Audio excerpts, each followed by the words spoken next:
Oke, baik teman-teman, di video kali ini saya akan memperbaiki sebuah speaker portable. Seperti ini, kondisinya itu soketnya katanya patah dan sudah tidak bisa dipakai. Dan ini saya dibawakan sebuah soket untuk dipasang di speaker ini. Ini speakernya kayaknya ada baterai di dalamnya karena ini portable. Saya pernah pakai speaker seperti ini, suaranya bagus sekali kalau pakai Bluetooth dan pakai USB atau SD card. Bagus sekali suaranya. Ini mereknya Nico. Ini tapi ringan sekali. Ini harganya berapa ya? Ini chargernya juga udah bolong dan potensio untuk mic-nya juga hilang. Mungkin di dalam atau di mana? Kita coba nyalakan. Nah, dia menyala normal. Cuma yang bermasalah itu baterainya karena tidak terisi penuh. Jadi dia nggak bisa nyala ketika volumenya dibesarkan. Oke, baik, saya akan coba bongkar ini baut-bautnya di pinggirnya. Mungkin kalian memiliki speaker seperti ini atau yang lainnya. Cara perbaikannya hampir sama karena di dalamnya buatan Cina, semuanya sama kayaknya. Oke, saya akan lepas. Nah, di sini sudah saya lepas semuanya. Jadi tampilannya seperti ini di dalamnya. Sejak tampilannya. Oke, ini bagian potensio yang patah. Jadi kita harus mengganti nanti dengan yang baru. Dan ini bagian baterainya cuma satu aja. Kalau kalian ingin tahan lama speaker ini nyala, kalian ganti aja baterainya yang lebih bagus. Dan mungkin tambah lagi 2 di paralel karena 3,7 volt. Nah, jadi ini rangkaiannya seperti ini. Sangat ya kategori dibilang sederhana sekali. Ini udah pernah diperbaiki kayaknya. Udah pernah ada lem. Ini lem apa nih? Lem Alteco. Saya lepas saja. Kita coba perbaiki. Tapi saya dikasih soket yang berbeda. Dan soket itu disuruh pakai. Jadi mungkin nanti saya akan taruh di luar atau di manalah, kita modif aja sesuai yang disuruh sama pemiliknya.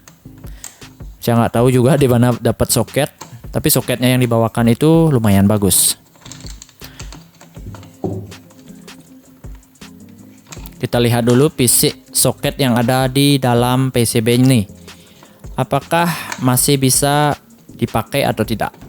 Ini desainnya ribet sekali ya. Bongkarnya juga susah, kabelnya juga semraut nih. Ya, jadi nggak apa-apa. Nah, ini sudah saya balik. Jadi soketnya kondisinya udah bolong, udah nggak bisa dipakai lagi. Mungkin saya akan lepas soketnya ini dan soket yang dikasih itu saya taruh di luar speaker. Jadi nggak di casingnya ini, karena soketnya berbeda sekali. Dan kebetulan juga saya nggak punya soket seperti ini. Jadi sama aja sih sebenarnya. Nah, saya akan baca dulu gininya jalurnya. Nah, ini soket yang dikasih. Beda sekali dia. Posisi bodinya itu beda sama yang aslinya. Jadi ini saya taruh mungkin di sini di luar. Saya lem atau saya pakai double tip dan saya solder pakai isi kabel nanti dan masuk ke PCB aslinya. Jadi nanti bagaimana cara mencari kabel antara positif dan negatifnya? Nanti saya akan berikan tipsnya kepada kalian. Nah, jadi seperti ini. Saya akan bersihkan dulu soketnya ini. Pegangannya ada PCB-nya. Ini kayaknya bekas speaker juga ini dipatahkan. Wait. Oke, sudah saya bersihkan. Kita coba nyalakan. Kita colokkan. Nah, ini ada kayaknya itu di PCB-nya positif negatifnya. Udah ada solderan 2 buah pin. Jadi saya akan ukur pinnya itu apakah keluar tegangan. Kalau keluar tegangan 5 volt berarti di sana saya akan taruh sebuah kabel. 2 buah kabel.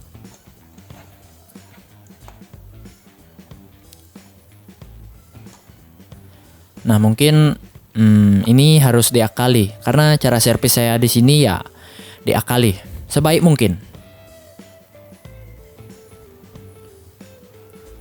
Oke, jadi ini ada 4 pin. Kalian bisa lihat titik-titik itu. Itu adalah jalur yang biasanya dipakai di pinggir itu positif, antara negatif itu di pinggir-pinggir. Kalau di tengah itu data biasanya. Ini sama kayak kabel data dia. Ada data min, data plus. Yang kita butuhkan hanya dua, positif dan negatif. Kita coba ukur menggunakan di mode buzzer. Nah, kita ukur. Di sini kita coba pin yang paling sini dulu, pinggir. Nah, ground. Kita coba di ground atau negatif. Negatif itu biasanya di body dia. Nah, ini dia. Nah, ini nyala.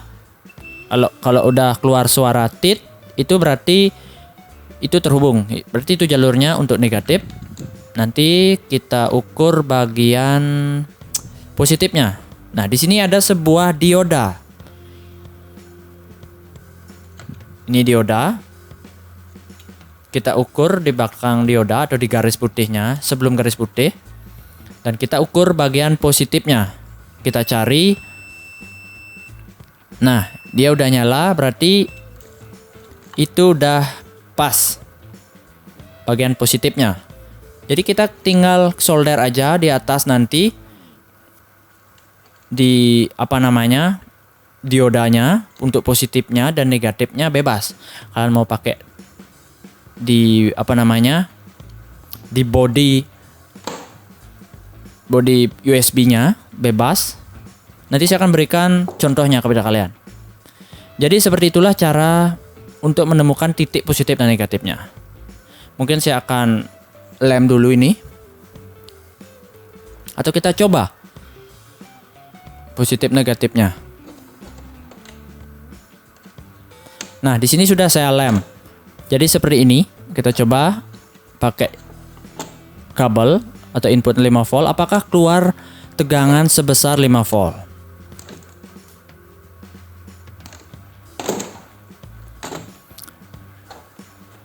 Ini kan tergantung customernya mau seperti ini, ya oke, nggak masalah. Yang penting rapi, bisa dipakai, dan awet. Itu aja. Masalah modifikasi dimanapun ditaruh itu nggak masalah sih sebenarnya. Kita coba ukur di tegangan, apakah tegangannya 5 volt. Baik, sudah masuk. Ini udah bisa untuk mencharger. Saya akan coba cabut. Kemudian saya akan rakit. Kita rakit kabelnya. Kita solder. Tadi kan udah paham untuk positif negatifnya di mana. Jadi kita tinggal solder aja. Saya solder dulu di bagian positifnya di belakang garis putih. Itu dioda. Ini jenis diodanya adalah SMD atau sudah mikro dia, kecil sekali.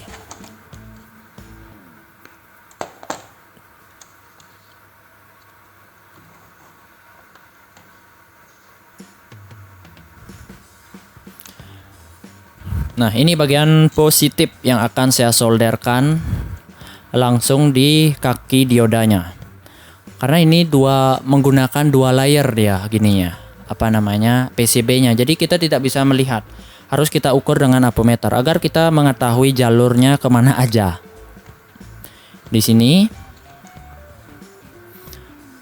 Kemudian saya taruh di sini aja dah di SD card-nya, di bodinya untuk negatifnya sama aja. Mencari negatif itu paling gampang. Cari aja di bodinya, pasti dapat.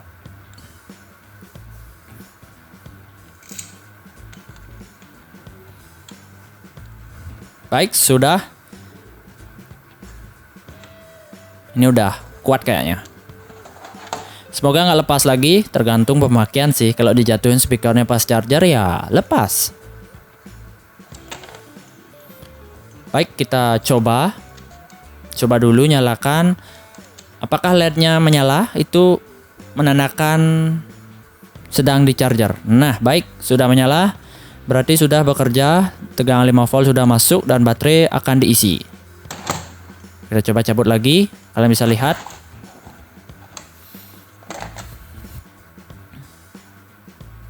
Oke, baik. Kita rakit dan seperti ini. Saya sudah lem pakai lem bakar. Dan juga saya sudah mengganti potensio untuk mic-nya. Ini sampai patah semuanya. Mungkin di charger jatuh speakernya jadi patah.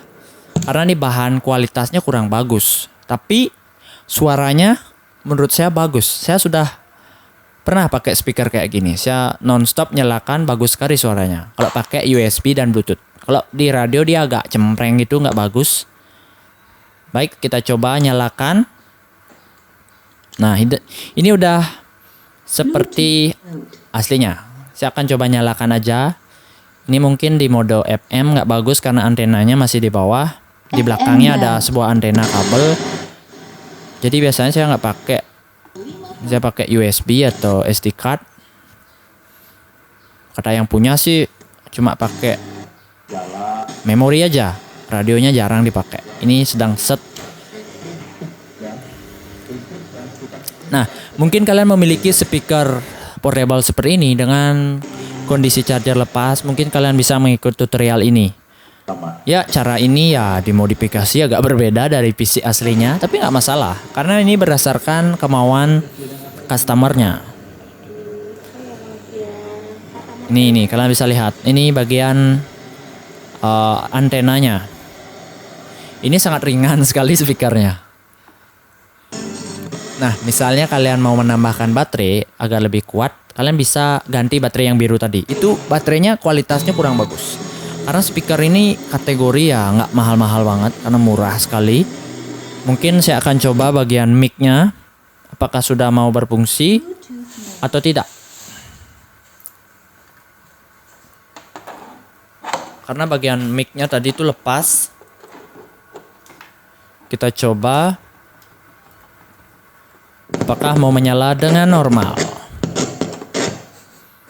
Ini gak main-main karena pegangannya nggak tepat. Mau sih, cuma kurang bagus gininya. Pegangan yang ada di bodinya. Ya, mau. Tapi jarang dipakai karaoke. Nah, mungkin video kali ini segini aja. Sekian dari Bayar Teknik. Jangan lupa like, comment, share di media sosial kalian. Dan jangan lupa subscribe. Thank you. Cek satu, cek satu. Tes satu, cek satu. Tes satu, cek satu.